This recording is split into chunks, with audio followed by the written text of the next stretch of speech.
Okay, let's dive into Psalm 58 today. It really kicks off with a bang, doesn't it?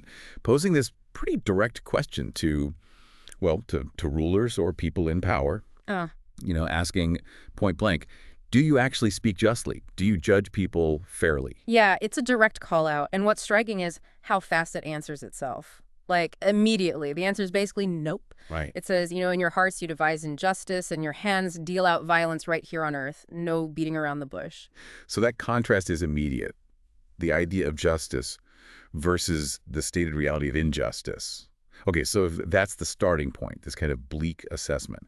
How does the psalm then describe these unjust people? What's their nature? Well, it paints a picture of really deep-seated corruption. It says they go astray from the womb, wayward from birth, speaking lies. It's not just saying they do bad things sometimes. Mm. It's suggesting this tendency, this pull towards wickedness is there almost from the very beginning. Like, it's ingrained. Wow, from birth. That really adds a layer, doesn't it? It frames the whole problem differently. And then it uses that incredibly vivid image. Their venom is like a snake's venom. Exactly. And it gets specific like a cobra, but not just any cobra. The deaf cobra that stops its ears. It refuses to listen to the charmer, no matter how skilled they are. That cobra image, yeah, that's really something. Why that one? What's the significance of the deaf cobra? I think it perfectly captures this idea of willful, stubborn refusal to hear wisdom, reason, maybe God's call, maybe the cries of people they oppress. The charmer's trying to influence, trying to, manage or soothe, but the cobra just shuts it out. Ah, so it's not just ignorance. No, it's active resistance, choosing not to know, choosing not to change despite any skill or wisdom aimed its way. Okay, that makes sense. A deliberate closing off. So we have the question about justice, this picture of ingrained wickedness, and then this powerful image of stubborn evil, the deaf cobra. It feels like the psalm shifts gear pretty dramatically after that, right?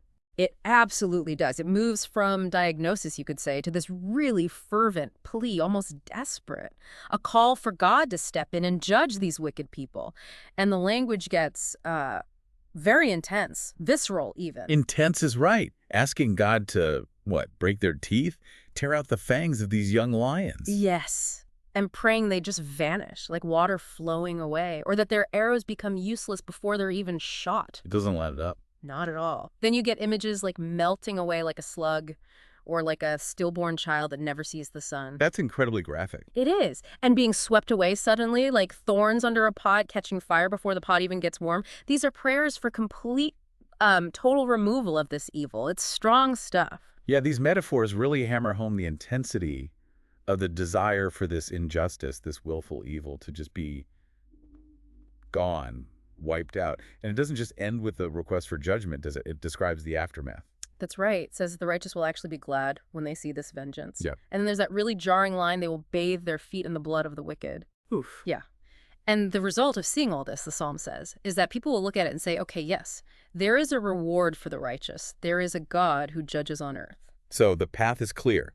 Questioning injustice, describing this deep, stubborn wickedness, then this intense call for divine intervention, and finally, the vindication of the righteous and this public recognition of God's judgment. Thinking about that whole trajectory, how do these ancient ideas about power, corruption, that kind of stubborn evil, and this very forceful call for divine justice, how does that land with you today? Does it challenge you, resonate in some way? Well, think about the sheer intensity of those consequences the psalmist calls for, especially that final, really visceral image, bathing feet in the blood of the wicked. What does adding that specific physical detail do to the message? What's the impact of phrasing the ultimate defeat of injustice in such stark, almost violent terms? That's definitely something to wrestle with.